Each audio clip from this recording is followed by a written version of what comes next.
தாவேக தொண்டர்களுக்கு ஒரு முக்கியமான வாய்ப்பு கிடைச்சிருக்கு. என்ன அப்படின்னா, இப்ப கரூர் ஸ்டாம்பிட்ல இத்தனை பேர் செத்து போனதுக்கு காரணம் திமுகவோட சதி. அவங்க தான் உள்ள பூந்து என்னவோ பண்ணிட்டாங்க. செந்தில் பாலாஜி ஆளை உள்ள விட்டு எல்லாரையும் கொலை பண்ணிட்டாரு, கத்தி வச்சு குத்திட்டாங்க, ஆசிட் அடிச்சிட்டாங்க, ஸ்ப்ரே அடிச்சிட்டாங்க அப்படின்னு என்னென்னமோ கதையெல்லாம் சொல்றீங்க இல்லையா?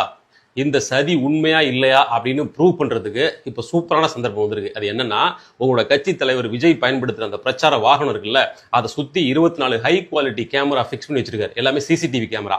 அவர் எதுக்கு வச்சிருக்காருன்னா, உங்கள்ட்ட இருந்து அவரை காப்பாத்திக்கிறதுக்காக. நீங்க வந்து பாஞ்சு புடுங்கி வண்டி மேல ஏறி அவர் ஏதாவது பண்ணிடக்கூடாதுல்ல, அதனால தன்னை யாரும் ஏதாவது பண்ணிட்டா என்ன பண்றது அப்படிங்கிறதுக்காக சுத்தி 24 சர்வைலன்ஸ் கேமரா வச்சிருக்காரு. அந்த கேமரா ஃபுட்டேஜ் எல்லாம் இப்போ கொடுங்க அப்படின்னு தமிழ்நாடு அரசு சம்மன் அனுப்பியிருக்குது உங்க கட்சிக்கு. கொடுக்கட்டும்.